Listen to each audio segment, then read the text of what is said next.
program tambula n'okumanya gose tambula n'okumanya ku MRU TV. Omulabi waffe omulungi MRU TV nkwaniriza nate ku TV y'enganzi munnange bwantunuulidde omukyala gwe bayita Michelle Obama omumanyi oba owulira muwulire omanyi gye yazaalibwa omanyi emyaka gy'alina kati ajja atya okufuuka first lady ye bannaye kati akola ki biki ebisinga omunyumira mu budde bwe obw'eddembe abadde asagaasagana kalira atalina katebe funa akakeeka.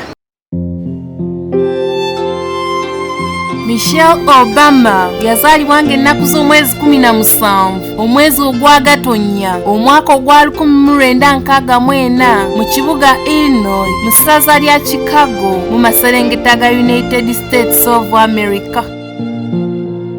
Amannya g'amatuufu ye Michelle Lavan Robinson ng'erya Obama lyamwongerwako oluvannyuma n'okufumbiriganwa n'eyaliko pulezidenti wa Amerika ow'omulundi ogw'ana Barack Obama. Bazadde be ye Freezer Robinson owookusatu ate nga nnyina ye Marianne Shields Robinson. Mama wa Michelle yali mukyala akola emirimu gy'awaka ate nga kitaawe yali akola mu by'amazzi mu kibuga ekimu mu ssaza ly'e Chicago mu nsi ey'Amerika. Michelle Lavan Robinson mukyala mugezi ddala ate omuyivu kungwa era nga yasomerako ku ssettendekero ya Princeton University esangibwa mu New Jersey ng'eno gye yafunira digiri esooka mu mbeera z'abantu ate oluvannyuma yeegatta ku Harvard Law School ng'eno gye yakugukira mu by'amateeka. Mu 1989 wano ng'alina emyaka 25 era ng'akyasoma amateeka ku Harvard Law School yasisinkana omuvubuka embulakalevu Barack Obama omulundi gwe ogwasookera ddala era nga bano baali ku kyamisana mu lukungaana lw'ekitongole ekimu olwali ku ssettendekero eno. Bano baafuuka ba mukwano era ne bategeka ensisinkano yaabwe yasookera ddala oba giyite first date era nga baali ku Spike movie gye baali bagenze okulaba omuzannyo ogwayitibwa Do the Right Thing.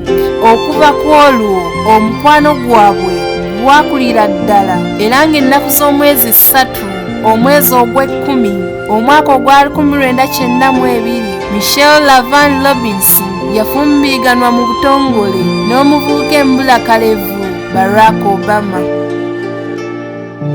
Bano baatukuza obufumbo bwabwe mu church eyitibwa Trinity United Church of Christ nga baagattibwa Reverend Jeremiah Wright era nga Trinity United Church of Christ abaddugavu abasinga mwe baasabiranga.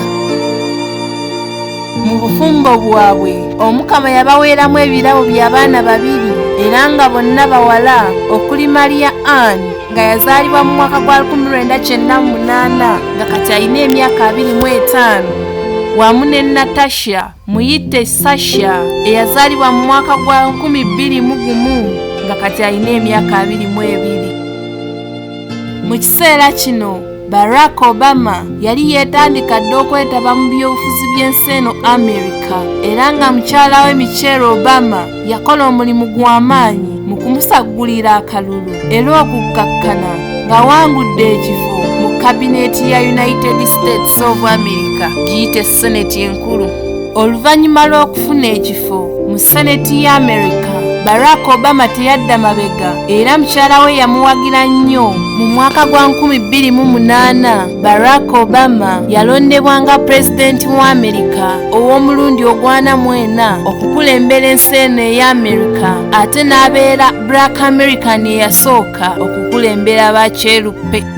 Ng'afuuse first lady Michelle Obama yakulemberamu campaigns nnyingi nga zonna zigendererwamu kusitula mutindo wamu n'embeera z'abantu b'omu Amerika gamba ng'okulwanyisa omugejjo mu baana. Kino yakikola ng'asomesa abazadde endiisa y'abaana ey'omulembe era nga mu buuyi bwe bumu yasimba n'ennimiro y'ebibala ku White House.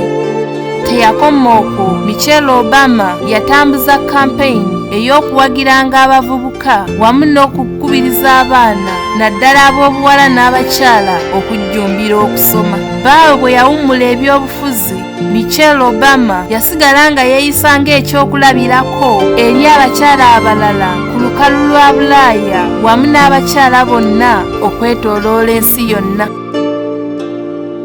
Michelle Obama munnabyabizannyo omukuukutivu era ng'azannya nnyo omuzannyo gwa tennis.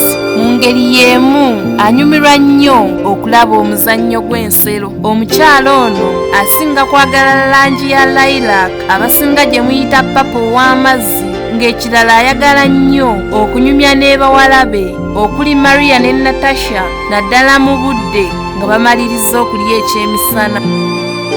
Mu mbeera y'emu Michelle Obama anyumirwa nnyo okubeera ne taata w'abaana be President Barack Obama. Michelle Obama wamu ne bbaawe Barack Obama n'abaana baabwe Maria Ann ne Natasha kati babeera mu Washington DC ekisangibwa mu America, era ng'ennaku zino alabibwa nnyo ng'akyaziddwako ku terefayini ez'enjawulo okubaako ebibuuzo bye bamubuuza ku bulamu bwe, ku bitongole byakulembera wamu n'endaba ye ey'ebintu ku by'obufuzi bya America. Ku lwa MRU TV, nze Maria NASSOLO.